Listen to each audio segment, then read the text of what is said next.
6:30 મને ચાલીને જવું ન પડે એટલા માટે 6:30 મારા ઓફિસના ગેટ પાસે ગાડી લઈને દિનેશ વિઠાણી આવી જતા અને સીધા અમે લોહાણા બોર્ડિંગે જતા અને 8:30 સુધી પ્રવૃત્તિઓ માટે બધાને સમય આપ્યો હોય.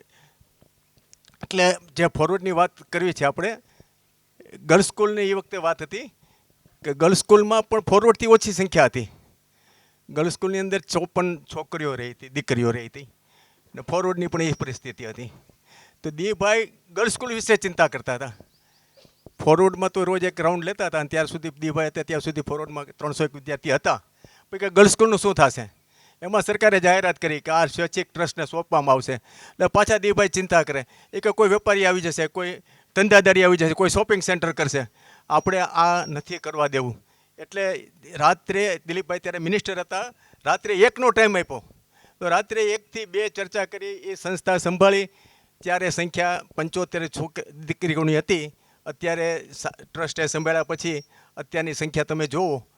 પછી આપણે એક નેગેટિવ વૃત્તિ ચાલે છે.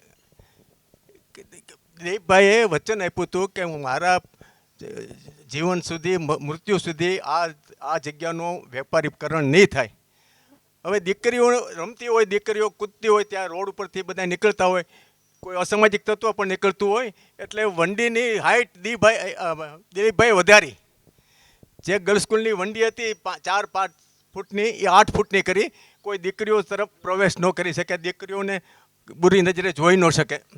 તો કે અહીંયા તો ભાઈ શોપિંગ સેન્ટરનું કામ ચાલુ થઈ ગયું છે ને, એટલે નેગેટિવિટીમાં નહીં પડતા આપણે પ્રફુલભાઈ એ જે બીડું ઝડપ્યું છે તેમાં આપણે તેમની સાથે ખભે ખભા મિલાવી કામ કરીને ફોરવર્ડ પાછી ધમધમે એવા પ્રયત્નો કરીએ.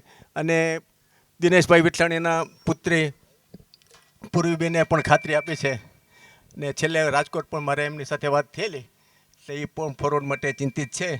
એટલે કોઈ એક નેગેટિવિટીમાં નહીં પડતા આ સંસ્થા ફરી ચાલુ રહે તેવા પ્રયત્ન કરવાના. બીજું પ્રફુલભાઈ એમ કીધું કે આ શૈક્ષણિક હેતુ ફેર ન થઈ શકે. એ વાત સાચી, પણ શૈક્ષણિક જગ્યાએ ટ્રસ્ટી પોતે રાજીનામું આપી પૈસા લઈને બીજા ટ્રસ્ટી આવી શકે. આપણે કોલેજનું ઉદાહરણ જોયું, હેતુ ફેરો નહીં, ટ્રસ્ટી ફરી ગયા પૈસા લઈને અને વેપારીકરણ થઈ ગયું. એવી રીતે સિવિલ હોસ્પિટલની દશા થઈ.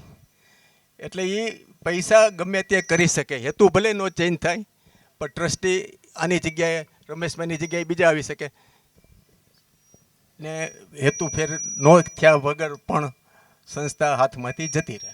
તો એ માટે પણ સજાગ રહેવું પડશે. Thank you so much દિલશાદભાઈ.